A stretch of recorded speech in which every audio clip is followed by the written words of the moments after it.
आगमन हो चुका है। अब अपने राज सिंहासन पर बैठेंगे।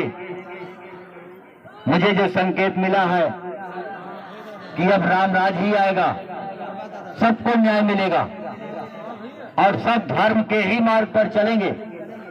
पहले लोग फिल्मी वीडियो देखा करते थे, भोजपुरी गाने पे डांस करते थे, लेकिन अब देखो तो हर धाम में लोग जा रहे हैं। इस समय खाटू धाम में देखो तो 2 लाख से ज्यादा जनता रोज जा रही है। कृष्ण भगवान के धाम में देखो तो लाखों लाख जनता जा रही है। सभी लोग धर्म की तरफ मुड़ चुके हैं।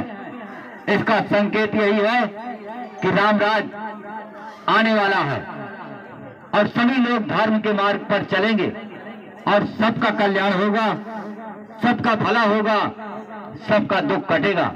बस आस्था और विश्वास के साथ आते रहिए, सबके दुख कट जाएंगे।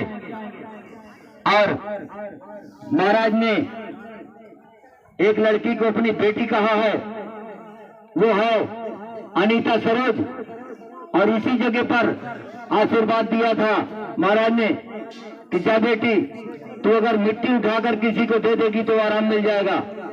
आज महाराज का वचन पूरा हुआ है। एयरफोर्स की नौकरी पा गई, अयोध्या में ड्यूटी है। जो नया एयरफोर्स बना अयोध्या में, वहीं उसकी ड्यूटी लग गई और उसने महाराज से अर्जी दिया 2 लड़कियों की और नौकरी लग गई उसी एयरफोर्स में। पहली तनख्वाह उसने भेज दिया है।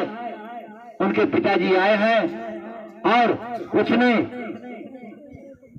2-3 लोगों को मिट्टी उठाकर दिया है, उन्हें लड़का पैदा हो गया है। इससे ज्यादा शक्ति और क्या चाहिए?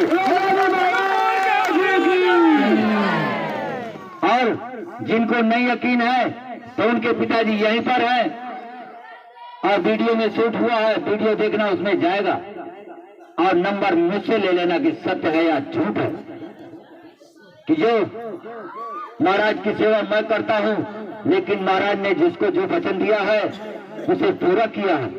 वो लड़की इतना विश्वास करती है महाराज के ऊपर कि आज वो मिट्टी उठाकर दे रही है तो उसका भला हो जा रहा है। ऐसी कृपा महाराज ने कर दी है। तो जो श्रद्धा और विश्वास से महाराज के पास आएगा, वो जहां याद करेगा महाराज को वहीं पाएगा। जहां याद करोगे वहीं मिलेंगे महाराज तुम्हें, अगर तुम्हारा श्रद्धा और विश्वास है तब। इसलिए आप प्रेम से विश्वास पर आइए और महाराज को कुछ नहीं चाहिए। आपकी जो इच्छा है, आपका काम हो जाए, प्रसाद बांट देना, ना काम हो मत बांटना। 5 हाजी लगाओ, आपको आराम मिलता है तो आइए, नहीं आराम मिलता मत आइए। बहुत साफ काम करते हैं, बिल्कुल पराकाष्ठा के साथ।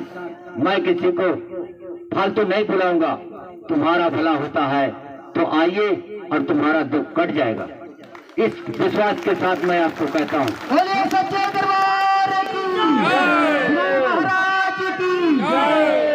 इसलिए आप सब आते रहिए। भगवान राम की एक शोभा यात्रा निकालेंगे 22 जनवरी को। आप सब उसमें शारिक होना, और नहीं आ सकते तो अपने घर में भगवान नाम जप करना। हजारों ब्राह्मणों का ये शोध किया हुआ समय है। उस समय जो हवन करेगा, यज्ञ करेगा, अनुष्ठान करेगा और पाठ करेगा, या सुंदरकांड का पाठ, या 24 घंटे के लिए श्री रामचरितमानस पाठ करेगा, वो सब फल के भागीदार होंगे, सबको पुण्य का फल मिलेगा। बोलिए श्री रामचंद्र भगवान की जय।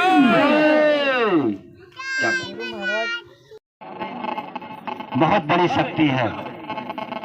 जो हृदय से विश्वास करते हैं, भरोसा करते हैं, भगवान उनके साथ हमेशा रहते हैं।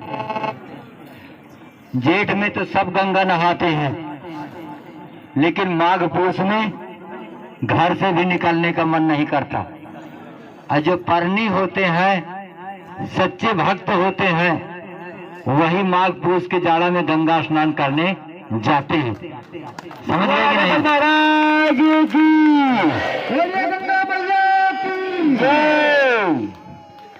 तो मैंने एक शब्द में बताया कि जो गंगा माई से स्नेह रखते हैं तो उनका चरण छूने जरूर जाते हैं। महीना में एक बार जाते हैं और आस्था से गंगा स्नान करते हैं, जल पान करके और चले आते हैं। तो जिसने भी गंगा माँ को पकड़ा है उनके घर में किसी चीज की कमी भी नहीं होगी। गंगा मैया की, राजा बलि महाराज जी की। और महाराज दो ही चीज पर खुश रहते हैं, एक गंगा स्नान, एक ब्राह्मण दान। समझ रहे कि नहीं? महाराज यही कहते हैं कि ब्राह्मणों को दान दो और गंगा स्नान करो, बस इसी पर हम खुश हैं। तो महाराज के यहाँ आप लोग आते रहिए और आपका भला हो जाए, जब आपका कल्याण हो जाए, आपको बरकत दे दें, नौकरी चाकरी रोजी रोजगार दे दें, आपका दुख कटे, तो ब्राह्मणों को भोजन करवा दो इनके दरवाजे। बस यही चाहते हैं और क्या। और वो भी ना हो सके तो मत करवाओ। महाराज किसी से मांगेंगे नहीं, आपकी खुशी है तो आपका भला किए हैं तो ब्राह्मणों को दान करना, ना हो ना करना। महाराज किसी से कुछ मांगते नहीं, बस आते रहिए, अर्जी लगाते रहिए, धीरे धीरे आपके दुख कट जाए। तो राजा बलि महाराज जी की। हाँ, ये है, झूठ का काम नहीं है कि मैं ये कह दूं कि 4 दिन में तुम्हारा दुख कट जाएगा, वो नहीं, 4-6 महीना लगेगा। आना जाना बनाए रखो, यही हवन की राख से आपका दुख कटेगा। झूठा काम नहीं है कि मैं झूठ के कह दूं कि बस एक दाई दर्शन करेगा बस कट गया, नहीं, आना जाना बनाए रखोगे आपका दुख कट जाएगा।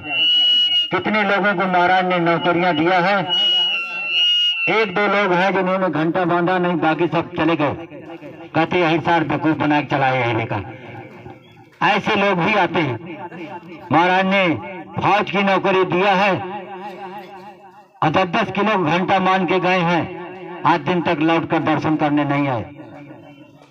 तो ऐसे भी लोग हैं, लेकिन महाराज किसी को कुछ कहते नहीं, जाए उनका भला हो, उनका कल्याण हो। और किसी धाम में मांगेंगे तो रगड़ देंगे उनको, लेकिन ठीक है, महाराज किसी से कुछ नहीं कहते। आइए, आपको विश्वास होगा तो आपका कल्याण जरूर होगा, ये बात नहीं है, सबका भला होगा, सबका कल्याण होगा। आज एक खबर आई है कि एक लड़की अनीता सरोज महाराज के यहाँ आती थी। एक दिन महाराज ने कहा कि जा बेटी, तुम मेरे नाम की अगर एक चुटकी मिट्टी किसी को दे दोगी तो आराम मिल जाएगा। आज उस लड़की का खबर आई है कि एयरपोर्ट पे नौकरी भी पा गई है, अयोध्या में ड्यूटी है उसकी, और जिसको मिट्टी उठा कर दे रही है आराम मिल रहा। 3 आदमी को मिट्टी उठा के दे दिया, उनके बच्चे पैदा हो गए। अब बताओ क्या वो राजा बल को पूजी है? राजा बल महाराज जी की। लेकिन उसका विश्वास है, उसने हृदय से महाराज को माना है, इन्हीं पवरिया महाराज को माना है, और जो जिसका भला हो रहा है महाराज का नाम लेकर के दे रहे, उसका भला हो जा रहा। 3 लोगों को बच्चे पैदा हो गए, तो उसके विश्वास का फल है। और उनके पिताजी यहीं खड़े हैं, पहली तनख्वाह उसने भेज दिया कि महाराज के मंदिर में मेरी तनख्वाह लगेगी। तो जिसका भला होगा वो करेगा, विश्वास होगा तो करेगा। जो चोर बेईमान होगा तो कहेगा इनको चूतिया बना के चले आए, जाए उसका भला हो, कल्याण हो, सबका भला हो। मेरे दरवाजे मैं यही कहूंगा कि सबका कल्याण हो, आप सबका भला होगा। मैं यही कहूंगा, फिर निस्वार्थ भाव से महाराज के यहाँ आइए और अपना दुख बताइए, आप सबका दुख दर्द दूर हो जाएगा। किसी के बहकावे में मत आना, किसी के कुछ कहने में मत आना।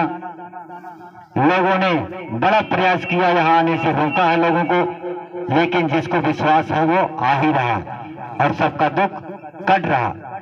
आगे वीडियो जो जाएगा उसमें अभी उनके पिताजी अनीता के इंटरव्यू दिए हैं, वो देख लेना वीडियो में कि हाँ महाराज के यहाँ ऐसा भी हो रहा है कि जो महाराज पर भरोसा करता है उसके हाथ के मोती देने से भी आराम मिल जा रहा है।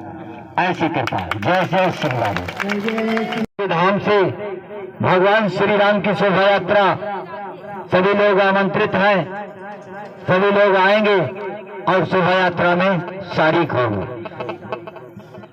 जय जय श्री राधे।